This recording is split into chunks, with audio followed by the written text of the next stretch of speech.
Hello mga kasaltik! Welcome to Madam P TV!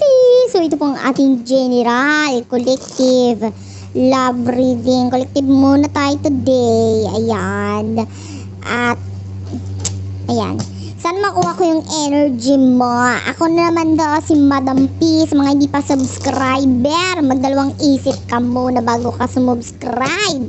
Kasi itong channel na ito ay only for mga may saltik. Kaya kung ikaw ay garantisadong alam mo na may pisil, may ganon. Ano yun? May angking kakyutan. Ayan, subscribe na. At saka medyo baliw-baliwan dito. Kung gusto mo ng reading na pang baliw lang, dito na yun guys. Huwag na kayong maghanap ng iba. Ito na talaga to. Start na natin ang reading for our collective. Medyo masasama ang mga pakiramdam ng mga tao today. Kaya collective muna tayo ha. Huwag muna natin silang bigyan ng sakit ng ulo dahil nagkakausan na ng paracetamol. Gets? O, kung may problema ka, huwag mong daanin sa paracetamol. Baka yung iba dyan, kaya naubos yung paracetamol ay dahil bumili ka ng pangmaramihan. Pag naisipan mong mag-suicide, iinom ka na lang ng mga 10 paracetamol. Maawa ka naman doon sa iba na gusto lang gumaling. Kung gusto mo magpakamatay, muriatic acid na lang, mas mura. Okay? Gets? Okay. This is your energy. 6 of Pentacles, King of Cups. Oy, in fairness, hindi ka lang mapagmahal dito sa persona kakunik mo ngayon. Matulungin ka pa. Pwedeng may pagtulong kang ginagawa sa kanya. With the 8 of Wands, ayan na very positive energy. Tapos, parang may tumawag sa'yo. This could be reading. Kung may tumawag sa'yo, pwedeng ikaw to. At with the King of Cups, yan, nakikita natin, mahal mo yung taong to, kaya mga tinutulungan eh. Kunwari ka pa eh. Kunwari, tutulungan mo lang sa ganito, ganyan. Pero ang totoo niyan, may motibo ka talaga. Nakakainis yun. Ay, totoo, aminin mo bakit mo tinutulungan yung taong yan. Anong motibo mo? Anong gusto mong makita? Sabihin mo lang kung jug-juga ng habol mo dyan. Gets? Basta mahal mo ito, kaya mo tinutulungan. Ngayon, sino ba itong person na ito? Nakakunik natin ngayon. Kakunik mo. We do have here the 3 of Pentacles. Akala naman itong taong to talagang ginaguide mo siya. Okay? Na talagang parang tinuturuan mo siya. Abang na abang sa mga lesson na ipapakita mo or ituturo mo sa kanya. And with the High Priestess, a very high chance na this is a soulmate connection. At sa inyong dalawa, mas ikaw lang talaga yung medyo marunong-runong. Kumbaga mas magaling, expert. Yung person mo parang amateur. Amateur yung person mo, tapos ikaw expert na. Pro, kumbaga. Ayan. And with the High Priestess, you could be dealing with a person na medyo masikreto ha. Medyo masikreto yung person mo at pwedeng may sinisikreto siya sa'yo. At uungkatin natin ano tong sinisikreto ng person mo. Gusto niya ng pagbabago, may gusto siyang tanggalin or alisan with the Queen of Swords, with the 5 of Swords. In fairness naman sa person mo. Okay? So, nakikita natin dito,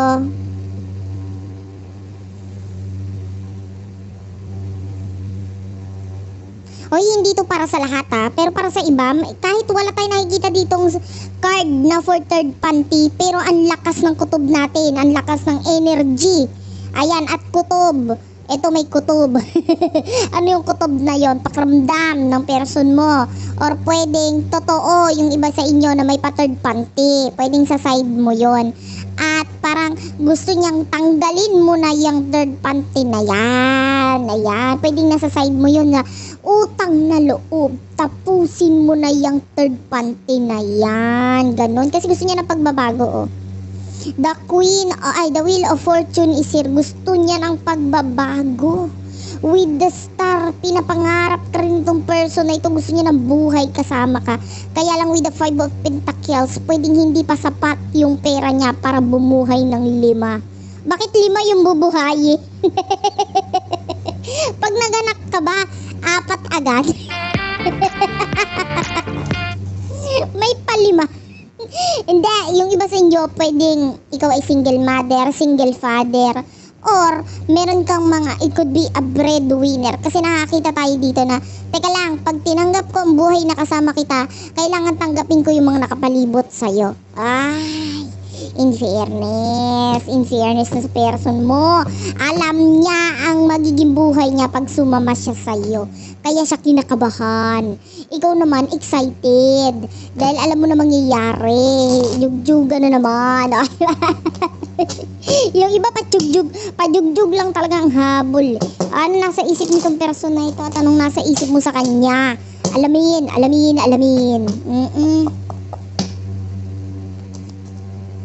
The justice. O, ayan yung nasa isip niya sa'yo. O, ikaw naman ang nasa isip mo, two of swords. So, pwede may pagdidesisyohan kang ginagawa ngayon. Nag-aabang ka dito sa person na ito. What's with the justice? Ayan. Oo. The temperance. Naghihintayan kayo para kayong mga tanga. Yung totoo. Gusto nyo bang ituloy itong relasyon o connection na ito? Kung ayaw nyo, wag na lang. Nakakatamad. Aabutin tayo ng Pasko. Kahit kaka-Pasko at kaka-New Year pa lang, baka 10 Pasko ang mangyari, walang nangyayari. Kasi pahintay-hintay kayo. In fairness naman kasi for the justice, pwedeng may marriage na involved dito. At ang chismis, may third party. Nakakaloka yung third party na yan. And yung person mo pwedeng naghihintay siya, naku, sana matapos itong third party na ito. Kasi with the Queen of Cups, mahal ka nito. Kaya lang stuck. Pwedeng siya or ikaw. Kaya lang ayan the star is here, gustong gusto. Ayan, kung makita mo, talagang hubad na katotohanan. Gustong gusto. Kung gustong gusto mo na siyang jugjugin, gusto ka na niya ring irambol. Lahat ng posisyon gusto niya ng matikman. Papuntang kama talaga itong relasyon at connection na ito. I-ready mo na yung iyong pinakamagandang pink na panty. Yung walang butas. At with the two of swords and the hanged one, maaaring ikaw yung nagkakaroon ng pagdidesisyon ngayon. Ano kayang gagawin ko? Ganto ganyan. Medyo hindi mo rin alam Medyo confused ka rin. Kasi maaaring itong person mo nagsisikreto. The high priestess, all about secrets. Nagsisikreto. Ano ba talaga? Ipupush ko na ba? Maghihintay ba ako? O magpapanty na ako na maganda? Ay! Gusto ko yung pagpapanty na maganda. Walang butas. Ay, pag may butas, gawan mo ng paraan. Lagyan mo ng burda. Pag tinanong ng kung sino mang makakakitang kapitbahay, ganda ng panty mo Mayroong may burda sa punjo.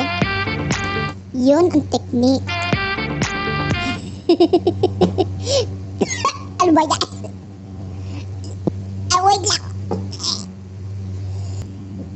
Ayan, naiubo ko na lahat. Emotions ninyong dalawa sa isa't isa. Miss na miss. Sabi ko na nga ba, 3 of Wands. Miss na miss ka na nitong person na ito. Gusto niya nang mag-message. Ready ka na ba? Sabi ko na ba, ready mo na yung panty mo. Hindi na uso ang itim na panty. Wala nang bikining itim ngayon. Bikining may burda. Tipid naman pag may time. Yung mga may butas diyan, burdahan mo na lang. Di ba? Technique. Ikaw naman, sabihin na natin nag-aalala ka dito ngayon sa person mo, pero ano bang ubo to? Ayan, kakasabi lang na nagkakaubusan ng paracetamol. Wala talaga akong mabibili. Lalaklakin ko talaga yung kalpul ng anak ko pag talaga ako walang mabili dito. Ayan, with the 10 of swords at page of cups. Nakita tayo dito na maaaring may offer na ibinibigay ka dito sa person. Mahal mo yung person mo Alam ko na yun ang offer mo, katawan mo, aminin. Yung iba willing to offer. Taray. Pero kaya lalang with the 10 of swords, maaaring may ending na nangyayari sa inyo. Kaya nga gusto niya mag-message Actually, pareho kayong mga immature ngayon. Hindi nyo alam kung paano i-handle ang sitwasyon. Siya nga hintay ng hintay. Ikaw naman maaaring wala ka rin nagagawa or ginagawa. Pero maaaring kunting sakit, may kirot. Ganyan. Kasi maaaring hindi nagbibigay ka ng care dito sa taong to. Nag-aalala ka rin sa kanya. Pero maaaring mas iniisip mo ay end na yung connection naming dalawa. Siya kahit paano may expectation. Taray. Pero ikaw, maaaring naghihintay ka pero nagdedesisyon ka, ano, more on decision making with the two of swords. Mamahalin ko ba? Tutulungan ko pa ba? O tatapusin ko na? Dami mo na namang alam. Ayang ka na naman. Tapos mamaya namumblema ka na naman. Kasi minamahal mo na naman. Ay nako, stress is real. O alamin natin, ano ba ang meron sa connection ninyong dalawa? Ba't hirap na hirap?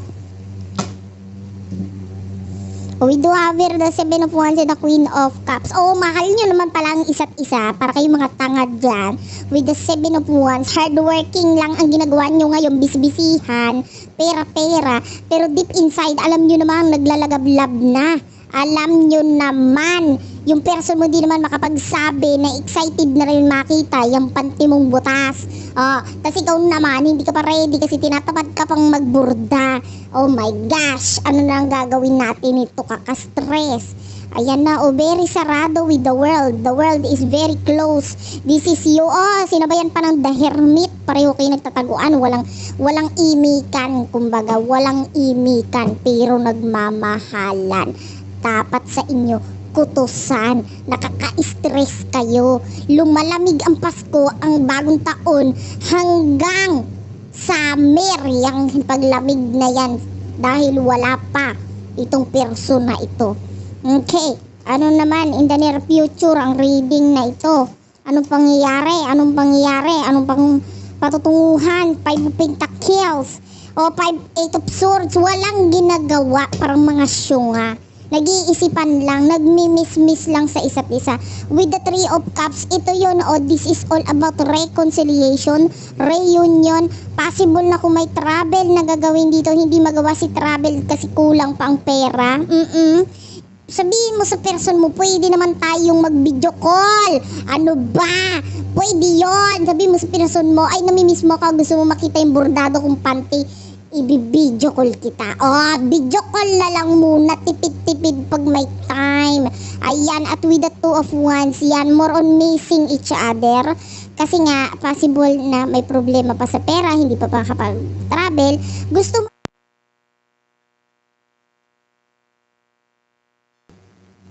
ayan, naubusan ng baterya yung aking microphone. Ayun na, So, walang ginagawa dito. Possible naman sa person mo, wala talaga siya magawa. Kasi, isipin, usapang pera. Kailangan muna mag-ipon. Kailangan muna ng pera bago tayo makajugjug. Okay? Gets? So, miss na miss ka niya, pero sinisikreto niya. Yun ang pinaka-reading natin for today. Okay? I love you all. Salamat sa patunood. I love you, babush.